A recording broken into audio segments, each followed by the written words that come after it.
Fala pessoal, bom dia, Números capítulo 29. Hoje, olha só, esse capítulo aqui ele vai trabalhar sobre as solenidades. Então Deus ele vai passar algumas informações aqui para o seu povo, referente à festa das trombetas, dos tabernáculos. Então ele vai criar ali toda uma ordem litúrgica para o povo aplicar isso. Só que tem um detalhe, se você for ver a parte histórica, eles só vão aplicar isso aqui, basicamente depois de 7 anos, depois eles conquistarem ali a parte da terra de Canaã. E depois, assim, oficialmente mesmo, 480 anos depois, de uma maneira assim, realmente oficial, que é a inauguração do Templo de Salomão.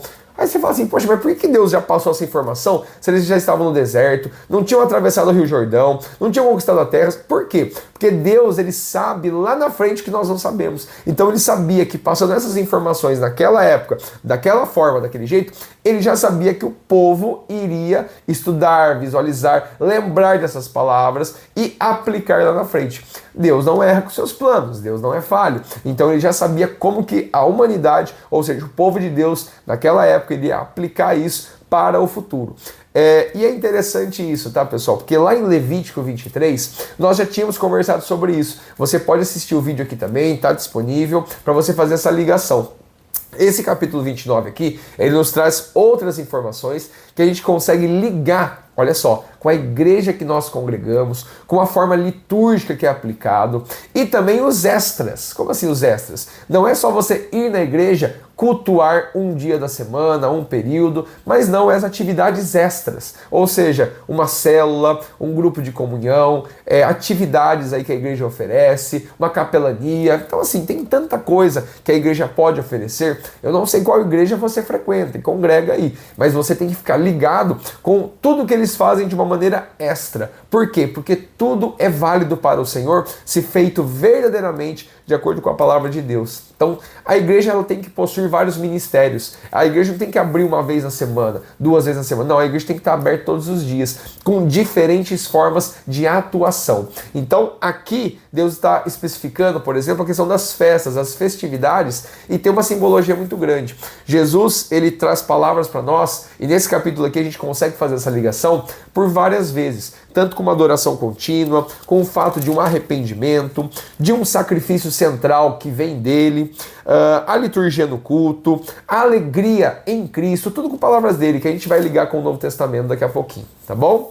Então assim, ó, eu vou começar explicando para você os detalhes, tenho agora 7 minutinhos para conversar com você, então já pega sua caneta para você marcar aí as informações, tá bom? O primeiro versículo fala assim, ó, semelhantemente tereis santa convocação. Eu já tinha explicado para vocês sobre isso lá atrás, sobre essa santa convocação.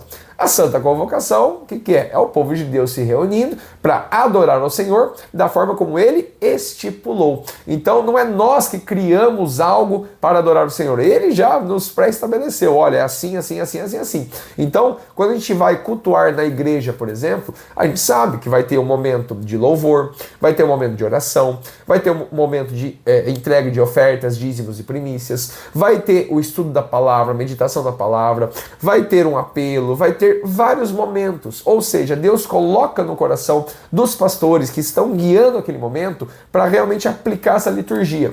Então, cada igreja aplica essa liturgia de uma forma. E aí é legal a diversidade, que eu já conversei com você em outros vídeos também. Então, igrejas diferentes, presbiteriana, quadrangular, batista, nazareno, tantas outras, que realmente aplicam essa liturgia de outra forma. E eu já conversei sobre isso com você também, falando que o importante dessa diversidade é a verdade. Com diversidade tem que ter verdade. E a verdade é a palavra de Deus. Não tem como a gente substituir isso daqui por algo para agradar pessoas. Não. A liturgia tem que ser aplicada e aí cada igreja tem a sua cultura própria. Se você não conseguiu se ligar com uma cultura de uma igreja, procura uma outra ali para você entender. Mas sempre a igreja tem que estar baseada na palavra de Deus. Ponto final. Você não vai em uma igreja que, infelizmente, nós sabemos hoje, porque Jesus já tinha alertado sobre isso, que tem muitas igrejas aí que aplicam de uma maneira falsa, enganosa, para realmente prejudicar o povo e enganar o povo.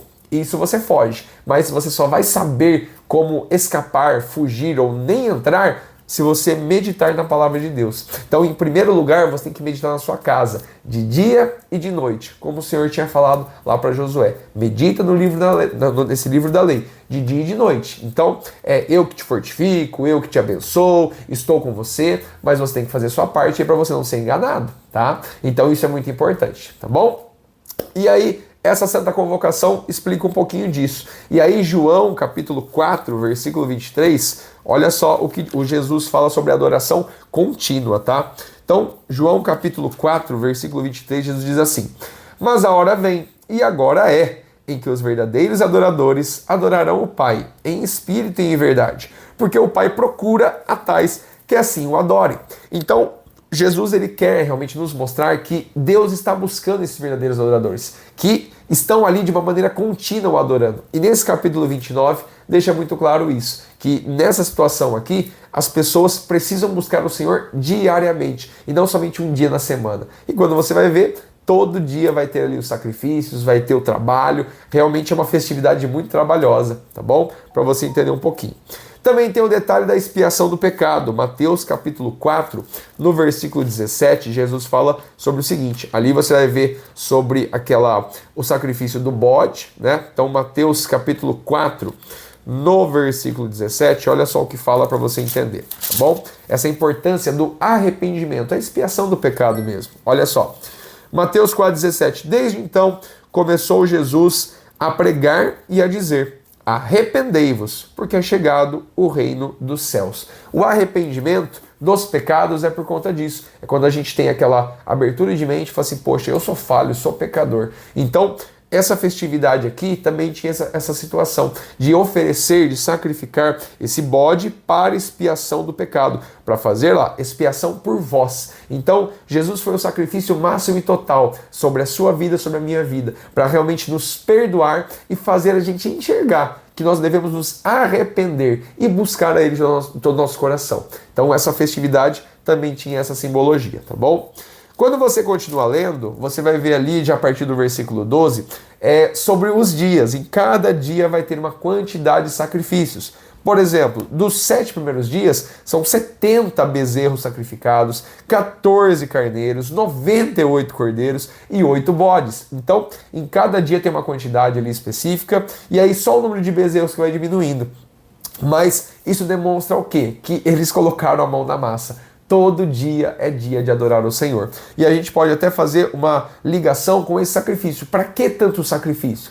Nós já tínhamos conversado que os sacrifícios aqui eram, entre aspas, falhos, porque sempre tinham que ser repetidos. Mas Jesus, em Marcos capítulo 10, versículo, 45, olha só o que ele fala.